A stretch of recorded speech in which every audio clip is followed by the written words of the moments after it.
Halo guru-guru hebat di Nusantara, saya Edwin Yulisa Putri.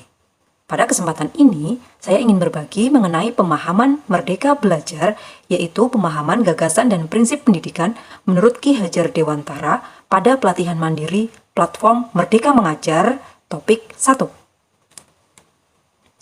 Pada topik 1 ini, terdiri dari 5 modul. Yang pertama, mengenali dan memahami diri sebagai pendidik. Yang kedua, mendidik dan mengajar. Yang ketiga, mendampingi murid dengan utuh dan menyeluruh. Yang keempat, mendidik dan melatih kecerdasan budi pekerti. Dan yang kelima, pendidikan yang menghantarkan keselamatan dan kebahagiaan. Pada modul 1, yaitu mengenali dan memahami diri sebagai pendidik, seorang guru seyogianya harus mampu mengenali diri dan perannya sebagai pendidik.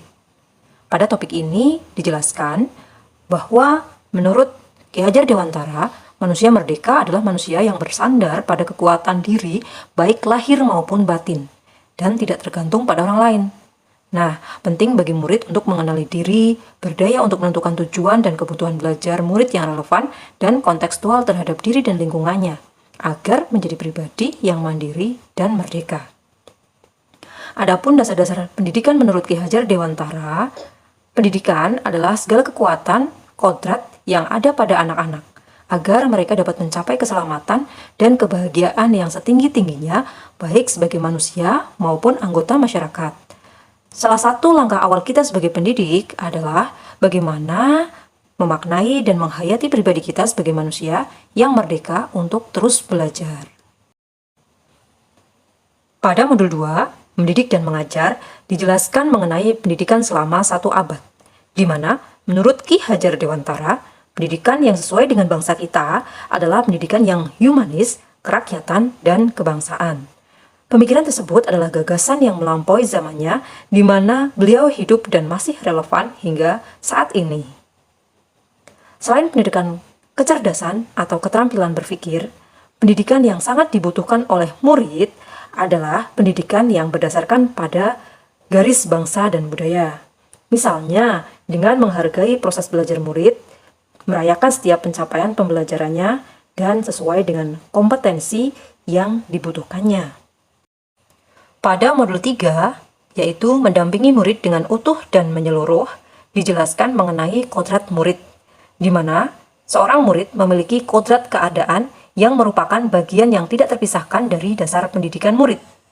Kodrat keadaan ini terdiri dari 2 hal, yaitu kodrat alam dan kodrat zaman. Kodrat alam adalah dasar pendidikan murid yang berkaitan dengan sifat dan bentuk lingkungan di mana mereka berada. Adapun kodrat zaman adalah bagian dasar pendidikan murid yang berhubungan dengan isi dan irama. Isi dan irama pendidikan bergerak dinamis sesuai dengan perkembangan zaman. Adapun guru berperan sebagai penghubung murid dengan sumber-sumber belajar yang ada di sekitar murid atau di sekolah, maupun dengan sumber-sumber belajar digital yang mengaitkan setiap materi dengan konteks di mana murid-murid tersebut hidup. Pembelajaran kontekstual dan peran guru sebagai penghubung sangat dibutuhkan murid karena dapat membantu mereka menguatkan kekuatan-kekuatan kodratnya yang tadi. Selanjutnya, pada modul 4, yaitu mendidik dan melatih kecerdasan budi pekerti, dijelaskan bahwa budi pekerti atau yang disebut sebagai watak diartikan sebagai bulatnya jiwa manusia yang merupakan hasil dari bersatunya gerak pikiran, perasaan, dan kehendak atau kemauan sehingga menimbulkan suatu tenaga. Budi pekerti juga dapat dimaknai sebagai perpaduan antara cipta atau kognitif dan rasa atau afektif sehingga menghasilkan karsa atau psikomotorik. Nah, sebagai pendidik, di sekolah peran kita adalah ikut turut serta berperan membantu murid untuk menemukan kecerdasan budi pekerti dengan tuntunan dan teladan yang sesuai dengan kebutuhan murid. Seseorang yang mempunyai kecerdasan budi pekerti akan senantiasa memikirkan, merasakan, dan mempertimbangkan setiap perilaku yang ditampilkannya. Pada modul 5, pendidikan yang mengantarkan keselamatan dan kebahagiaan, dijelaskan mengenai menciptakan lingkungan pembelajaran terbaik bagi murid, di mana Tugas guru adalah membimbing dan mendampingi murid dalam proses belajarnya. Namun, tentu saja pendidikan bukan hanya tanggung jawab guru di sekolah.